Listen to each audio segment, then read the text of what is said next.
Hello everyone, welcome to my channel. আমি শর্মিষ্ঠা। আশা করি আমার সকল বন্ধুরা অনেক অনেক ভালো আছো আর সুস্থ আছো।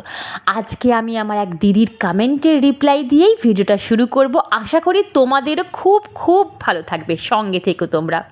দিদি থাকে শিলিগুড়িতে। দিদি কমেন্টে আমাকে জানিয়েছিল যে শর্মিষ্ঠা, আমি তোমার থেকে বয়সে অনেক বড়, কিন্তু জানি না কেন তোমায় আমি বড্ড ভালোবেসে ফেলেছি।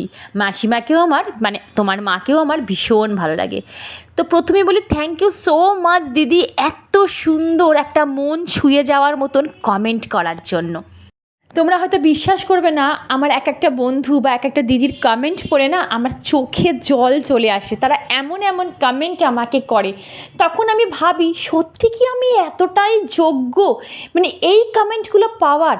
তোমরা হয়তো ভাবতে পারবে না, আমার খুব ইচ্ছা করে আমি ঈশ্বরকে ডাকি যে ঈশ্বর এই কয়েকটা মানুষকে আমার চোখ দিয়ে দেখার ইচ্ছা আছে।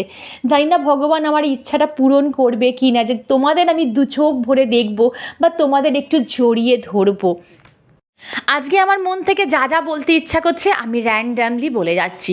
তোমরা হয়তো খেয়াল করবে আমার ব্লগে যারা ডেইলি দেখো, অনেক দিন যদি কোনো বন্ধু বা দিদি আমায় কমেন্ট করা অফ করে দেয়, তাহলে আমি খুঁজে খুঁজে সেই বন্ধুটির লাস্ট কমেন্টে যাই।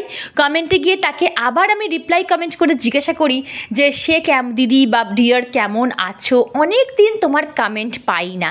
আমি কিন্তু তোমাদের এই কোয়েশ্চেনটা বারবার করি, তোমরা আমাকে কমেন্ট বক্সে অবশ্যই জানিও।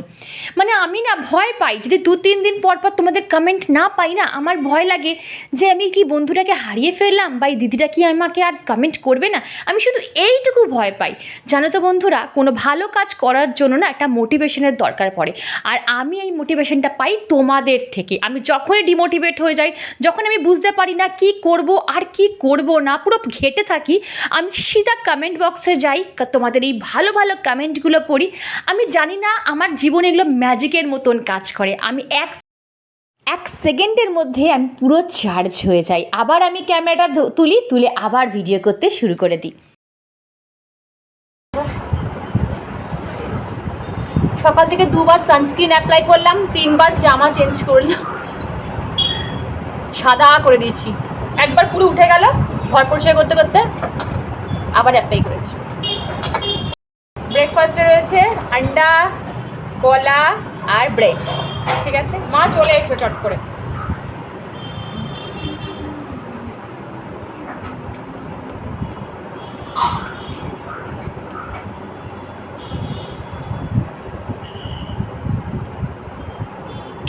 দশটা 15 বাজে।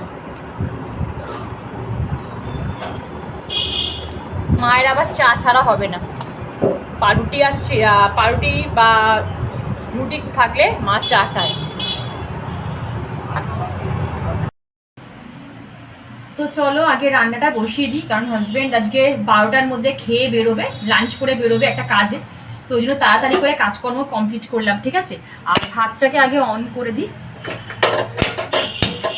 ভাতের চাল অনেকক্ষণই ভেজানো হয়েছে, আর এখানে যে মা মাছ ধুয়ে নুন হলুদও মাখিয়ে রেখেছে। এই যে, আর এত ছোট জায়গা না, আমি কোথায় কি বসাবো।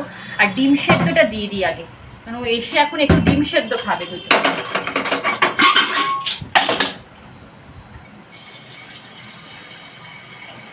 আমিও খেয়ে নেবো একটা ডিম সেদ্ধ। দেখতেও পাচ্ছি না ঘামের চোট।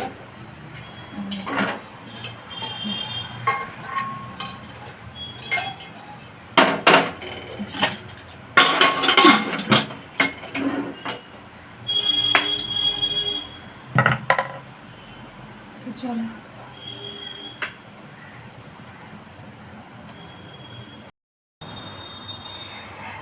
আজ থেকে যখন 2-2.5 বছর আগে, এই নভেম্বর আসলে আমার 3 বছর কমপ্লিট হবে ইউটিউব জার্নি।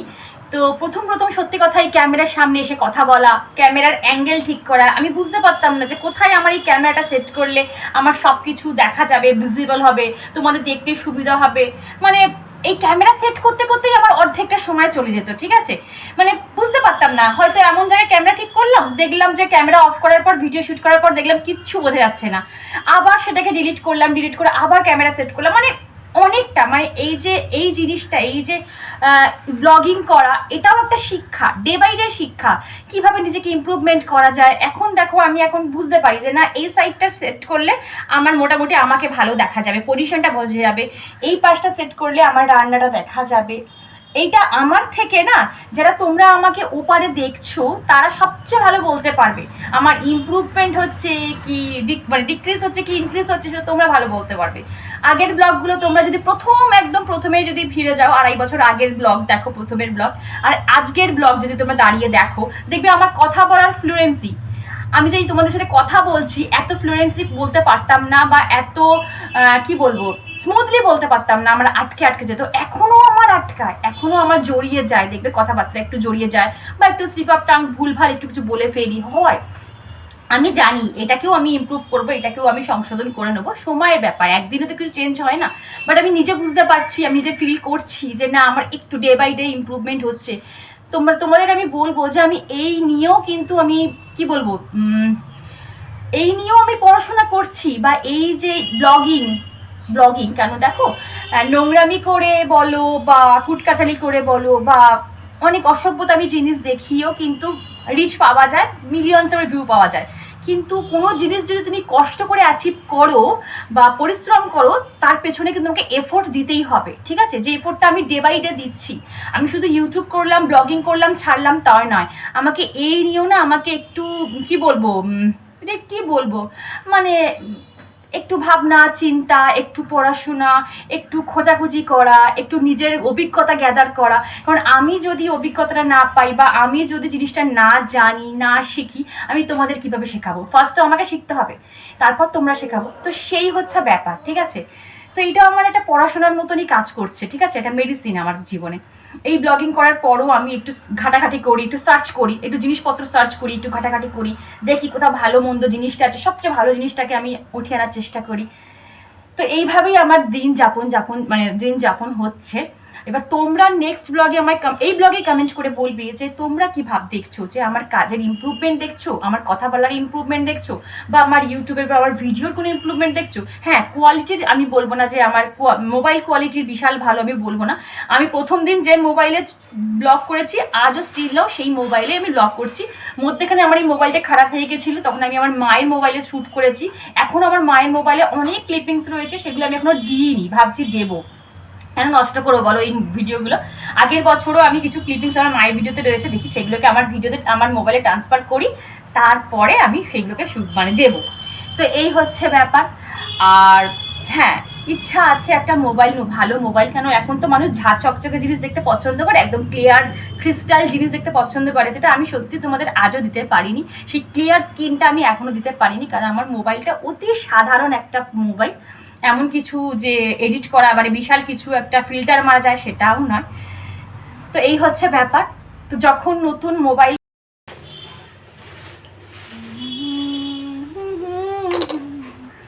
হরর করে, কচু তো হরর করে, আমি কচু করে যাই না।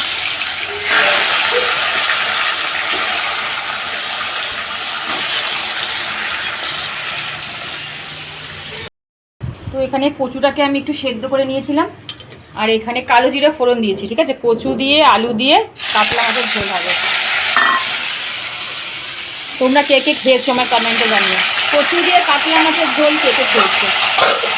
এই যে কাতলা মাছের ঝোল, পেঁয়াজ দিন,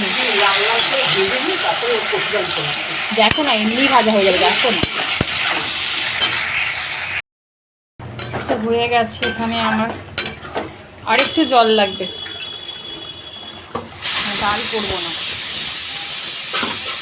এখানে আমরা সিটি মারছি।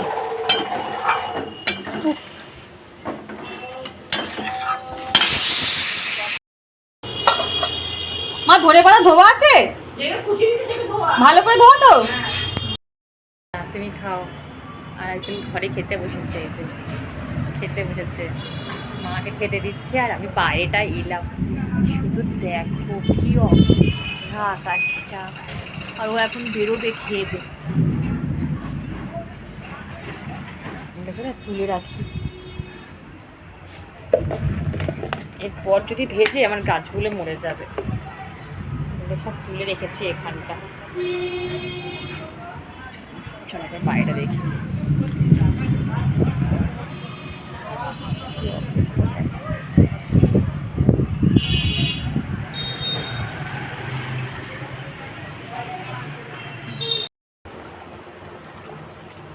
মাছের ঝোলটা হয়ে গেছে, নামানোর আগে না ধনে পাতা ছিল, সেই ধনে পাতাটাই দিয়ে দিচ্ছি। তো এখন আর ধনে পাতা সেই গন্ধ নেই, অসময়ে ধনে পাতা তো একটু মাখা মাখাই হয়ে গেল ঝোলটা।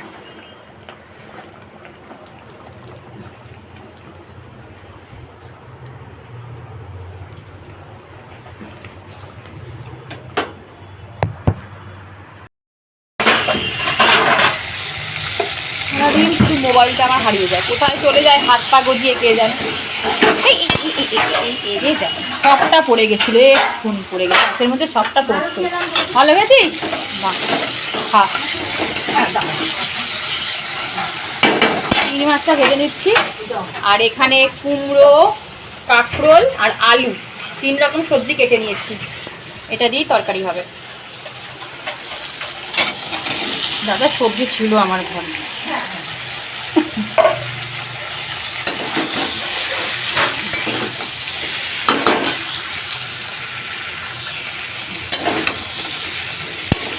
একবার খেয়ে দেখবে, এরকম চিংড়ি মাছ দিয়ে কাঁকরোল, আলু, কুমড়ো 5 মিশালি তরকারি। আমার এটা 3 মিশালি হচ্ছে।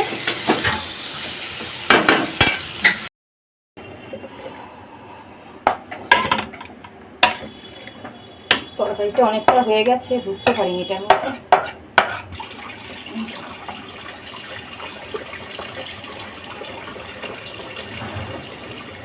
এখানে মা হচ্ছে জুস করছে, আর এখানে আমি চাটনি বসাচ্ছি। আমড়াটা সেদ্ধ করে নিয়েছিলাম, আমড়ার চাটনি।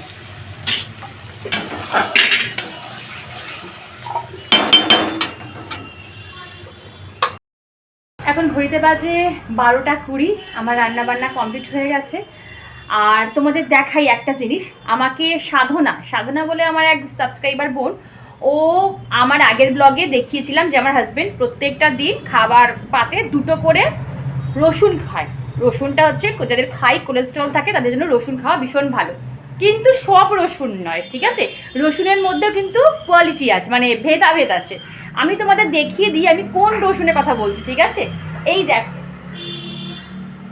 এই যে এইটা হচ্ছে 1 কোয়া রসুন, দেখো মানে একটা মাত্র কোয়া থাকবে, ঠিক আছে? আর আদার্স যে রসুনগুলো হয়, যে বড় বড় রসুন যেগুলো আমরা মাছ মাংস মানে ছাড়িয়ে বেটে দিই, সেই রসুনটা নয়। এই 1 কোয়া রসুন কিন্তু খাওয়া ভীষণ ভালো, ঠিক আছে? এটা তোমরা খেতে পারো, যাদের হাই কোলেস্ট্রল থাকে তাদের খুব ভালো। বাট আমারও কোলেস্ট্রল লেভেল আছে, কিন্তু আমি খেতে পারি না, কেন যেন আমার অ্যাসিডিটির প্রবলেম হয়। আমার রসুনটা ঠিক, গার্লিকটা আমার স্যুট করে না। দেখো যাদের অ্যাসিডিটির প্রবলেম থাকে, গ্যাস অম্বলের প্রবলেম থাকে, তাদের ওই কাঁচা রসুন, কাঁচা পেঁয়াজ খেলে আরও বেশি অ্যাসিডিটি বাড়ে, তো ওই জন্য আমি খেতে পারি না। আমি ওষুধ খাই, আর আমার হাজব্যান্ড ওষুধ খায় না, ওর বদলে ও রসুন খায়। আচ্ছা, আমাদের এখানে আজান শুরু হয়ে গেছে, তো আমার এখানে রান্নাটাও কমপ্লিট। তোমরা তো দেখেছো কি রান্না করলাম না করলাম। তো চলো এবার স্নান করি, তারপরে আমি আর একটা প্রশ্নের উত্তর দেবো। চলো। আচ্ছা ভাই, ঝুলে যান।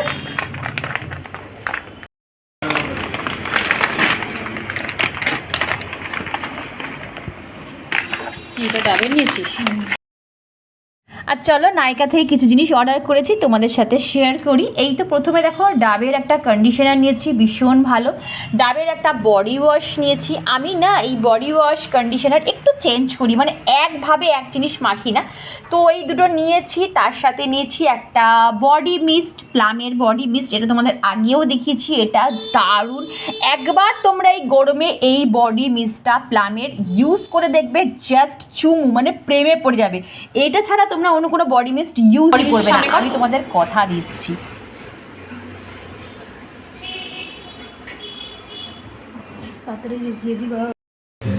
দেখেছো বডি ওয়াশটা? আমি এটা ফোকাস করতে পারছি না, এইবার দেখো ফোকাস হয়েছে।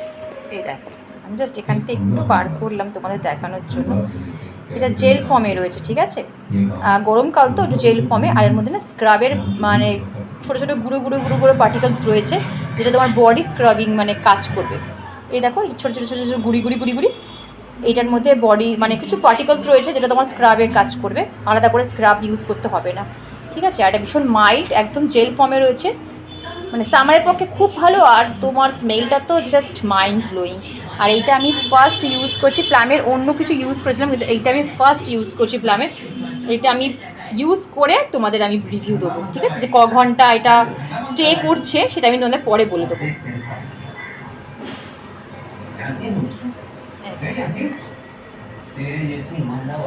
ঠিক আছে, এমন টাইমে বৃষ্টিগুলো আসে, দেখো বাচ্চাগুলো পুরো ভিজে জাপ হয়ে যায়। আর আমাদের এখানে দেখো জল জমে গেছে, কি অবস্থা দেখো।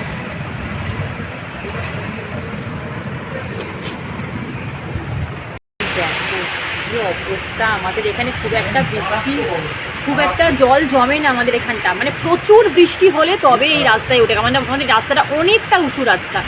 কি পরিমাণে বৃষ্টি হচ্ছে বাবা। আজকে আমার মেয়ে স্কুলে গেলে আজকেও স্নান হয়েছে, তাই না মা বলো? হ্যাঁ, কারণ 2 দিন ধরে ভিজে ভিজে অবস্থা খারাপ আমার মেয়ে। এখন ঘড়িতে বাজে 6টা বাজতে 10, এই দেখো, ঠিক আছে। আর রোদটা দেখো শুধু, আমার সারা দুপুর বৃষ্টি হয়েছে, কে বলবে, বাপরে বাপ। আর একটা জিনিস দেখাই তোমাদের দ্বারা, রোদ দেখো আমার রান্নাঘরটার, আমি এই দরজাগুলো সব খুলে দিয়েছি, এই দেখো শুধু রোদটা দেখো, খাখা করছে রোদ দেখো। আর রোদটা খুলে দিয়েছি বলে না, এই মানে বক্সের ভেতরে সব রোদ মানে হাওয়া বাতাসটা ঢুকছে, এই রোদটা দেখেছো? এই দেখো মারাত্মক লেভেলের রোদ, মারাত্মক লেভেলে। দেখো কোথায় রোদ চলে এসেছে, আমি ভাবলাম দেখাই একবার বন্ধুদের। রান্নাঘরে একটু হাওয়া বাতাস রোদ, এই 3টে থাকাই দরকার, জানো তো। যে রান্নাঘরে দেখবে স্যাঁতস্যাঁতে হাওয়া বাতাস রোদ ঢোকে না, সেখানে খুব পোকা মাকড়ের উপদ্রব হয়, স্যাঁতস্যাঁতে হয়ে যায়। তো চায়ের জল বসালাম, এখন আমি চা করবো, চায়ের জল বসালাম। মেয়েকে পাঠালাম দুধ আনতে আমাদের, তো মেয়েকে পাঠালাম এই যে আমাদের সামনে যে দোকানটা আছে দাদার দোকান থেকে একটু চিনি আর দুধ, লিকুইড দুধ। ও আমাকে বলছে মা কোল্ড কফি খাবো, ও বিকেলবেলা করে যখন বাড়িতে থাকে তখন কোল্ড কফি খায়, তোমরা তো জানো। তো কোল্ড কফি খাবো, এবারে আমি গিয়ে দেখি দুধ ফ্রিজ খুলে দেখি দুধ শেষ হয়ে গেছে, মানে চা ছিল সকালবেলাও খেয়ে নিয়েছে। তাই আমি ছোটো একটা দুধের প্যাকেট নিয়ে আসার সময় চিনিটা নিয়ে আসবি। তো আমি আর মা এখানে বসিয়ে দিচ্ছি, আমি আর মা খাবো চা, আর মেয়েকে কোল্ড কফি করে দেবো। কোল্ড কফিটা করতে গেলে দুধটা জাল দিয়ে তারপর ঠান্ডা করে তারপর করতে হবে, ওটা প্রায় 1 ঘন্টার উপর লাগবে। তো চলো, আর ভিডিওটা বেশি বড় করছি না, দুপুরবেলাতে ভিডিওটা এনজয় করিনি। তো ভিডিওর কোনো অংশ ভালো লাগলে চ্যানেল সাবস্ক্রাইব করে পাশে থেকে লাইক করো, শেয়ার করো, কমেন্ট করতে একদম ভুলো না। দেখা হচ্ছে নেক্সট ব্লগে। সিটটা গ্লো করছে না, কি ভালো লাগছে না যখন নিজের স্কিন, আমি সোশ্যাল মিডিয়া যখন নিজেকে দেখবে গ্লো করতে, নিজের স্কিন হেয়ার করতেও ভালো লাগবে না দেখতে। তো যাই হোক, চলো দেখা হচ্ছে নেক্সট ব্লগে। তখন সবাই খুব খুব ভালো থেকো, টাটা, লাভ ইউ অল।